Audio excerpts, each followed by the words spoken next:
Norman, are you there? Yeah, why don't you come clean, John? Why don't you come clean? What's your arrangement with Qantas now? I don't have any arrangement with Qantas. Oh, yeah, what about your free flights? You know what, it's not the pork that you're worried about, it's the alcohol, isn't it? Hey? When you go... I bet you beat Booney's record when you go on a flight. What's that? Booney?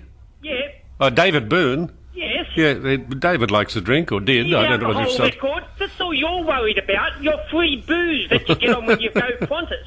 Hey, because you're talking about going to... Yeah, this is things that we'll never learn, you know, but you are sitting up there in business class, flying Qantas and then getting on the Emirates.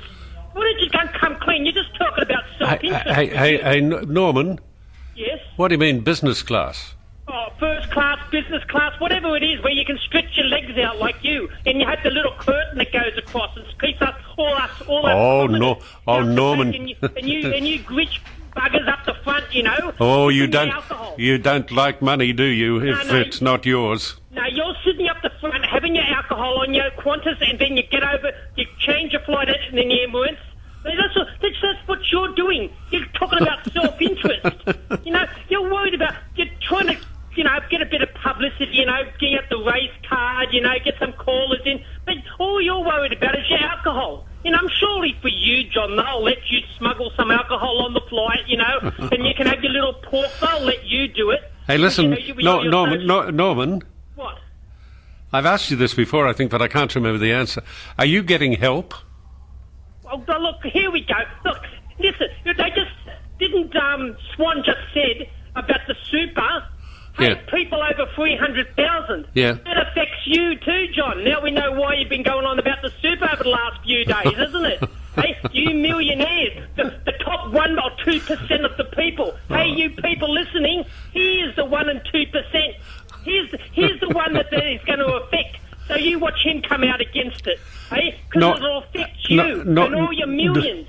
You know what? I wish you turn into like Nathan Tinkler. You know, I hope you have your money in shares or something, and then something goes wrong and you lose all your money. Wouldn't that be fantastic? You'd have to sell Norman, listen, I can sort of put up with you for a while, but I'll tell you something I really hate, and that is envy. And you're an envious little jerk. No, when you have to That's sell, what you are. You're envious. I mean, I started with absolutely nothing and worked very hard to get what I've got. I didn't even do an intermediate certificate or a school certificate.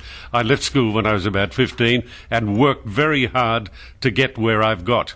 What a pity you aren't doing a bit of work instead of sitting around making a nuisance of yourself on a telephone. You're an aggravating little piece of work. The violins are going, John. I wish you would have to sell all your cars and all your luxuries, and then you and the princess, you know, down at, you know, Denny's trying to get your clothes out of the second-hand store. Wouldn't that be great? I'd love to see you go out on the poverty line and struggle like the rest of us instead of you fly. Hey, you've got to go on holidays soon, John. Haven't you been at work for about 8 weeks now, haven't you? Yeah, I think I go on holidays in May, actually. No, what, that long? You have to last that long? Oh, which flights are you going there? Where are you going this time, John? You have to ask your handmaidens, where am I going? Or they don't let you on now because you've got brittle bones, you know, with your broken leg. Go over and fall over in another country and get rotten drunk. Yeah, see, so just come clean when you talk about subjects. When you talk about super, just tell everybody it concerns you. When you talk about your Qantas... It doesn't concern me. It does. It doesn't. It does. 1 or 2%. Listen. He's who you're talking Oh, about. God. You. Listen to me, Norman. You don't know what private arrangements I have as far as money or property is concerned.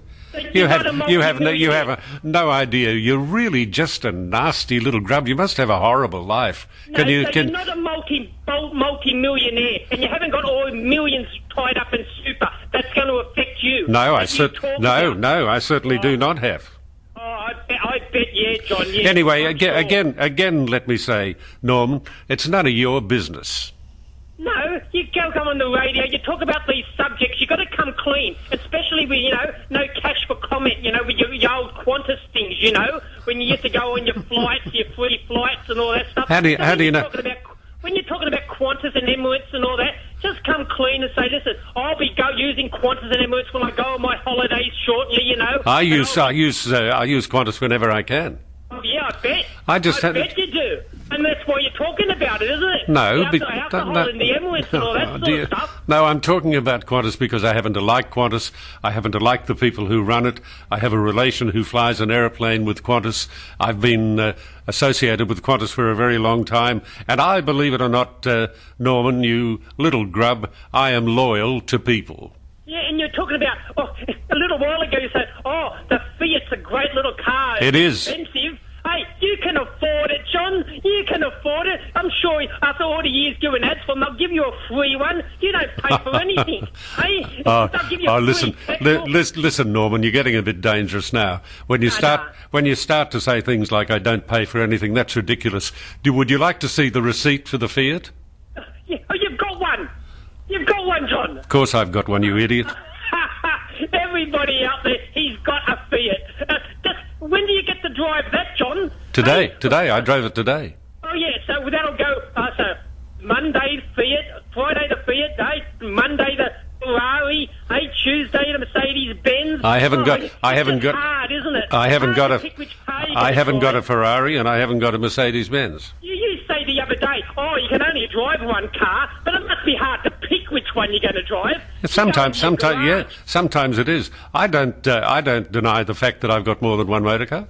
I love motor cars, and as I've said to you, Norman, you really are an unpleasant little man. Although I've been led to believe that you're not really little. Out of interest, what do you look like? Like I said before, I'm more good-looking than you are. Well, most people are. And that doesn't take much, I'm telling you. No, okay? Well, that's what I said. Most people are better looking than I am. I'm no oil painting. I'm the first to admit it. No oil painting? Yeah, okay. Listen, so when you go into your garage in the morning and you scour over all your cars, how do you pick a car, John? Hey, everybody out there, listen to this. How do you pick a car? Well, I don't know. It depends. If it's a sunny day, I might take one particular car. If it's a rainy day, I might take another. Oh, isn't this pathetic? It really is. And you're talking about you're all going on a holiday, in your Emirates and having your alcohol, and talking about all the, you talk about the common man, and you really are pathetic. You really are. No, Norman, you've got it wrong, Norman. You're the pathetic one. You are unbelievably pathetic. You're a weak little jerk who's envious of anybody who's made a success of their life because you're incapable of making a success of yours. Now, would you please go away? What a